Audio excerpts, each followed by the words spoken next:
Good morning, true crime friends. How y'all doing? Look, we need to talk Hannah Gutierrez Reed. Will Hannah Gutierrez Reed be set free? Yo, there is so much to consider in this case. But first, you know what you need to do? Please like this video and subscribe to the channel. Okay, so roll your minds back. The other day, I did a whole chart that described how the live rounds ended up on the set of Rust, according to me. Now listen, I did a complete investigation, and by complete investigation, I mean I looked around on the internet and I put together a little chart. I'm gonna link the video right here. Now look, I don't know if I'm gonna be able to link this video, so I might just be waving and nothing, but I'm gonna do my best to link the video right here. Also, that same video about the bullets will be in the description of this video. But look, the gospel according to Kathy Honey, this is how the bullets got to the set of Rust. We're going to cover it real quick because I got other ground to cover this morning. Okay, so look, here's my little chart. Joe Swanson, this company called Joe Swanson Blanks Incorporated, they make blanks. They only make blank ammunition, right? Never live bullets. They make like things that go poof and things that make little puffs of smoke or whatever. So they have teeny little bits of gunpowder, but not a whole bunch to make like a real bullet. Joe Swanson blanks are made with Starline brass. Starline brass is almost always used to make blanks. So if you look at a bullet and you see Starline brass, all you're thinking is like, okay, is this one that goes poof or one that goes bang? But you know it's not going to be a real bullet. Here's the thing.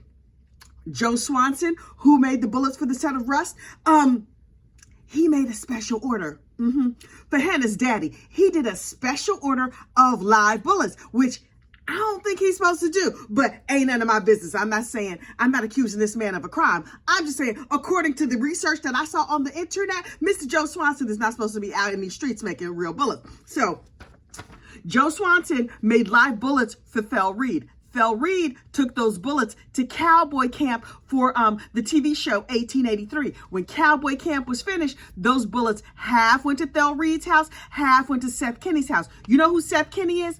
Seth Kenny is the prop master of the movie Rust. Okay, so now you're starting to see how maybe the bullets got there. But here's the thing. Thel does not have a safe place to keep the bullets at his house, so he gave them to his friend, Joe Teskey. Joe Teskey was like, okay, I'm going to save them for you. Don't you worry about it. And then when all this went down, Joe Teskey was like, I'm giving these bullets to the sheriff because I don't want no parts of this. So the bullets that were at Thel Reed's house, did Hannah take some to the set of Rust, or did Seth Kenny supply some to the set of Rust by way of props master Sarah Zachary? We don't know. But here's the thing. Number one, I always felt in my spirit like Seth Kenny was a very shady, super shady. Seth Kenny, as soon as all of this happened, he was running around conducting his own investigations and stuff. Sir, are you a police officer? Seth Kenny did more investigating on this crime than the police did. I'm like, well, maybe the state of New Mexico should just hire him because he was shady boots from day one. But here's the thing. Okay, so some shadiness was afoot and things that should not have happened. 2 people have gone to trial for the unfortunate unaliving of Helena Hutchinson and the shooting of Joel Souza, the director on the film. 2 people have gone to trial. 1 person went to jail, 1 person went home. One of these people was rich and one was poor. I'm going to let you guess how that went down. Obviously, the poor girl is now sitting over there in New Mexico State Prison, and the rich dude is sitting up in his mansion with his wife and 5,000 kids. So look, the prosecutor, Carrie Mory, also in the Shady Boots Club, child, she was shady from day one. I just did not like her. My spirit really did not take to her. So I was like, okay, she's up here prosecuting this case. She's not that likable. She's very arrogant. I just, Anyway, she had just like the bad aura. But listen, having a bad aura is not against the law. So they hired her in as a special prosecutor, and she's like, look, I'm in charge of all of the bullets and the papers and the law and everything like that. And so I'm going to prosecute this case. And the poor girl, Hannah Gutierrez Reed, she went to trial first. Hannah was the armorer. Okay, so they get up there and they do the whole case, child. I have a whole playlist covering that case. I will also put that in the description box where we talk about Hannah Gutierrez's trial. And during the course of the Hannah trial, they proved proved.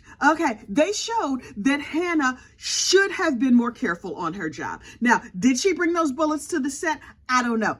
I think no. But the state, by way of prosecutor Carrie Mory, was able to present enough evidence where you were like, maybe she brought them live bullets to the set. I do not know. Maybe they came from the prop house. I do not know. But the other thing that Carrie Mory, prosecutor, did that may help Hannah get out of jail is that she hid reports. She hid information. She hid information that would have been very important to Hannah Gutierrez's defense. Because apparently, Carrie Mory, she just hides things reflexively. She's a lawyer. I'm not accusing. I'm merely making an observation based on what I've seen on the internet. Please don't sue me, Carrie Mory. But Carrie Mory is the queen of it's not my fault. It wasn't me. I don't know. I have plausible deniability on everything. I feel like she lies reflexively. I feel that in my spirit. And the other lie that she told, the other possible untruth she told in open court during the Alec Baldwin portion of the case, the second prosecution, the rich dude who's sitting at home with his wife and 25 kids right now, she was just like, I might have failed to turn over some very important information in this case. And yes, my co-counsel quit today, and they were like, why did your co-counsel walk out in the middle of this case? Miss Carrie Mory, special prosecutor, who's supposed to be so ethical and legal, she was like, it was my understanding that my co-counsel walked out on this case because she didn't think this should be a public trial. Ma'am, when this all started happening, your co-counsel, Miss Erlinda Ocampo Johnson, knew that this was going to be on court TV. She knows how TV works, right? She knew that this was going to be broadcast on the internet. And Carrie Mory was like, that is my understanding. Carrie Mory, come here. Come here, girl. Lean in. Let me tell you something.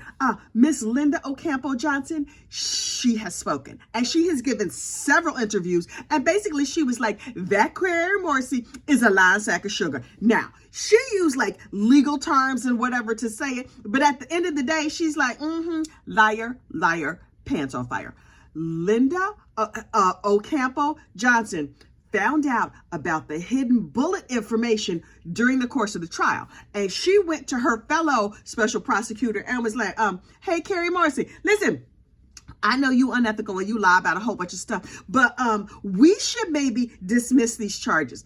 If you hid a report, that's unconstitutional. And yes, we know you want to win. Yes, we know you like winning very much. That's so lovely. Everybody likes to win, but we're supposed to be here to uphold the law. And Carrie Mory was like, no, girl. Now, I was not there in the room.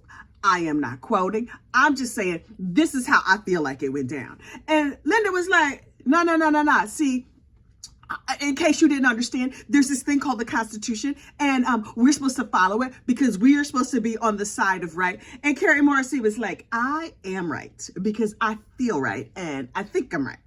And Linda was like, no, girl, that's not how that goes.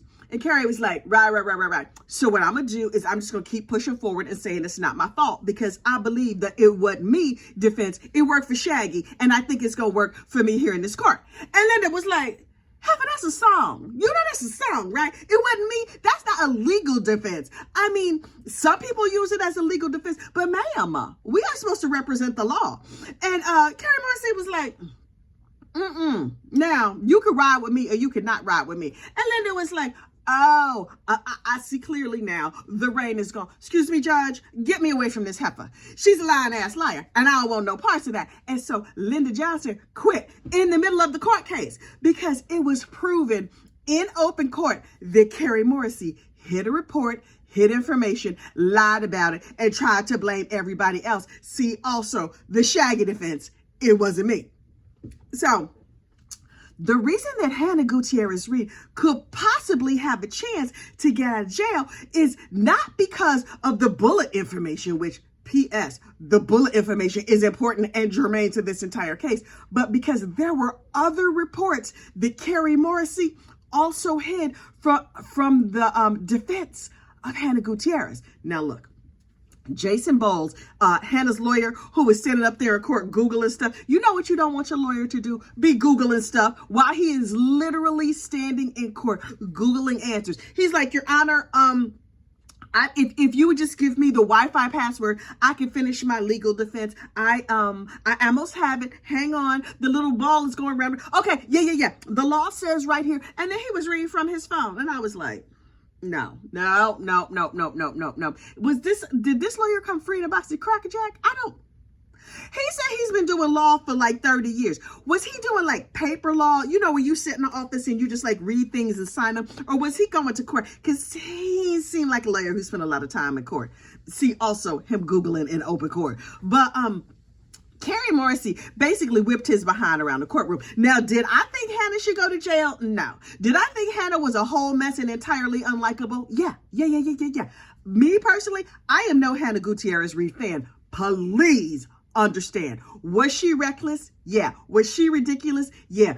Did she mess up her job and cause this woman to be no longer on this mortal coil? Yeah. But at the same time, her recklessness contributed to the unfortunate unaliving of Hannah Gutierrez, but I don't think it was just her. There was an intervening cause, and that intervening cause was Seth Kenny and them live bullets that he sent to the set. Those illegal live bullets, because obviously there never should have been live bullets on the set, but they got there. So I'm just like, okay.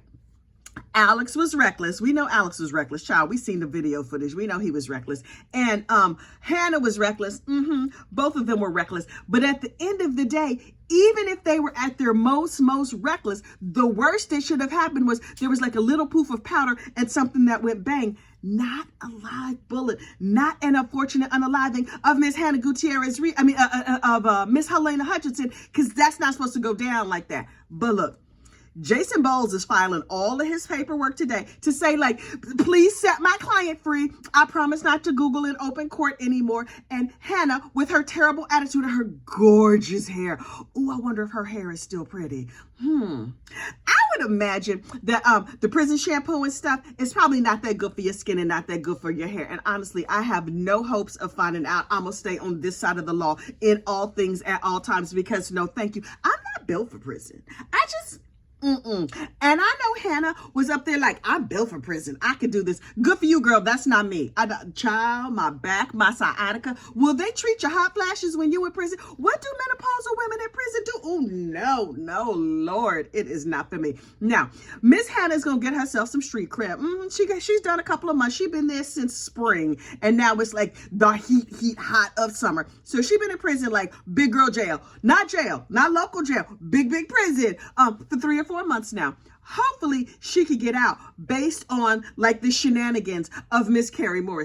Honestly, by the time this whole case goes through the system, Hannah might have already served her 18 months. I don't know.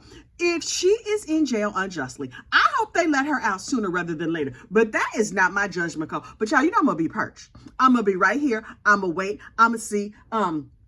And I'm going to check out the entire situation. But if you want an entire breakdown of my bullet chart, seen also here, the bullet chart that explains how live ammunition could have possibly gotten to the set of Russ, please look at the description box of this video. Oh, I'm going to link that bullet video. I promise you I will. Listen, in the meantime, like this video, subscribe to the channel, and you have a great, safe day. Bye.